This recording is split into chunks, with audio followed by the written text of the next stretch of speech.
प्रधानमंत्री जी का एक ही काम है कि विपक्ष जब सत्ता पक्ष से प्रश्न पूछे तो उसका जवाब नहीं देना, उस पर बहानाबाजी करना। अभी हम लोग जब प्रश्न पूछते हैं कुछ भी लेकर के जनता से जुड़े हुए मुद्दों को, तो उनको लगता है कि सत्ता पक्ष के लोग क्यों प्रश्न पूछ रहे हैं।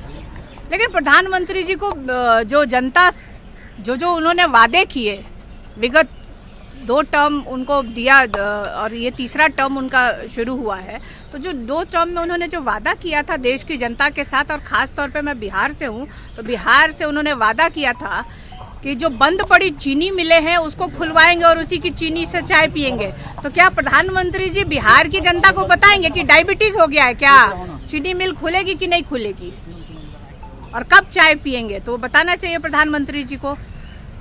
आप बिहार में देखिए, बिहार में 20 वर्षों से डबल इंजन की सरकार है, कितनी फैक्ट्रियां बिहार में लगी हैं, इस पे कोई जवाब नहीं देता है।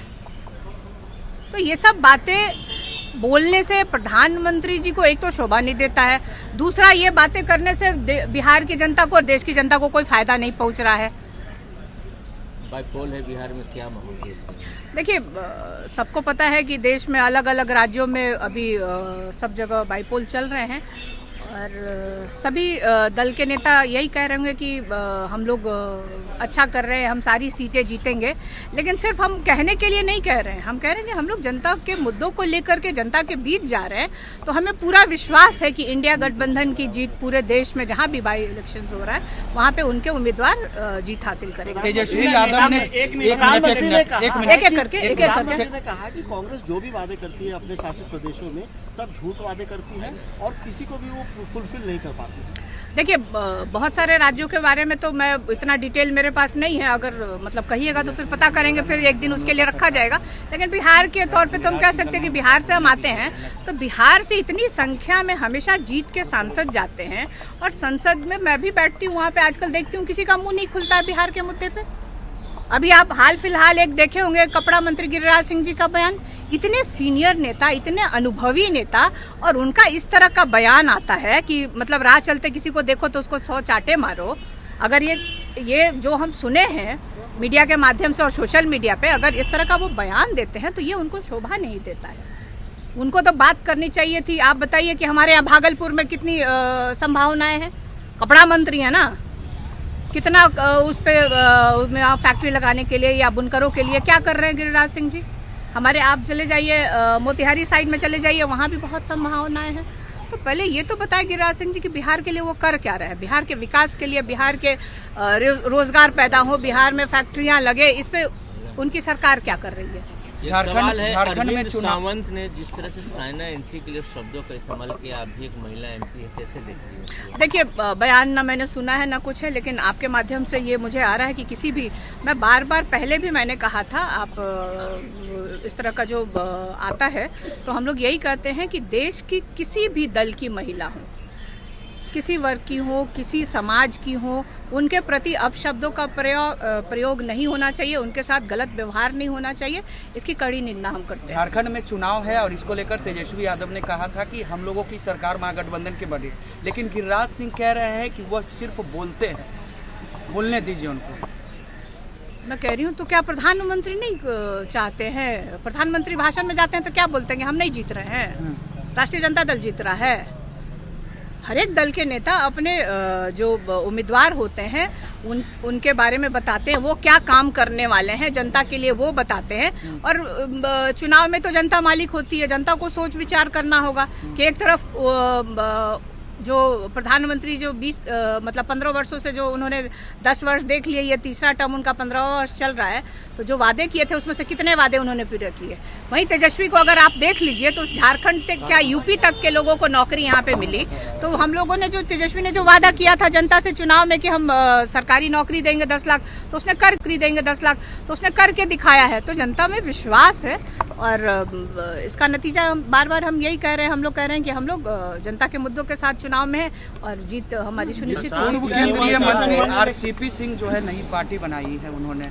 देखिए, हम लोग डेमोक्रेटिक कंट्री में रहते हैं, सबको अपना अधिकार है और चुनाव क्योंकि आने वाला है और आरसीपी सिंह जी जेडीयू से जुड़े रहे, फिर अब नहीं है, फिर भारतीय जनता पार्टी में उनको शामिल कराया गया था।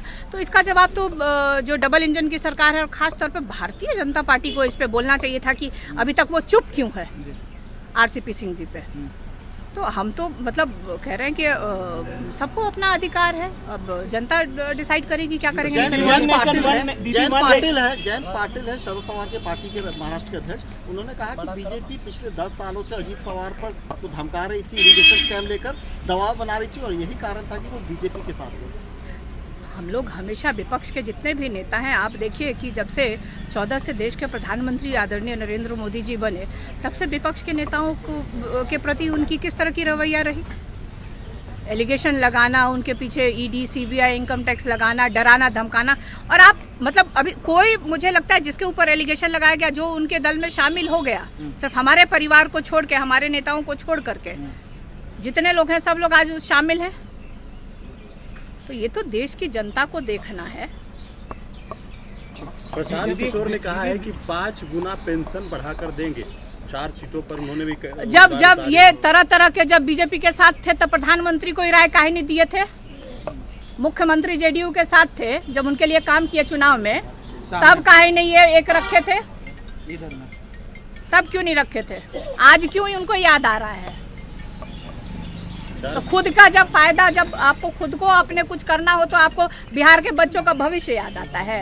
तो ये सब मुद्दे उसमें क्यों नहीं, चुनावी मुद्दों में ये सब क्यों नहीं शामिल किया था प्रशांत किशोर जी ने, कि पढ़ाई जरूरी है, बिहार में फैक्ट्री लगना जरूरी है। अब चुनाव में जब आए हैं तब उनको याद आ रहा है कि आपका बच्चा पढ़ना चाहिए। तो काहे नहीं बीजेपी से प्रश्न पूछ रहे हैं जाके कि 20 साल से आप लोग थे, आप दोनों के लिए हम काम किए हैं, जेडीयू के लिए और भारतीय जनता पार्टी के लिए, कितनी फैक्ट्रियां आपने 20 साल में लगाई हैं।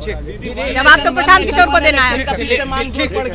देखिए, 1 नेशन 1 इलेक्शन एक ऐसा कहा जाए कि प्रधानमंत्री जी का एक मुद्दा है, शगुफा है।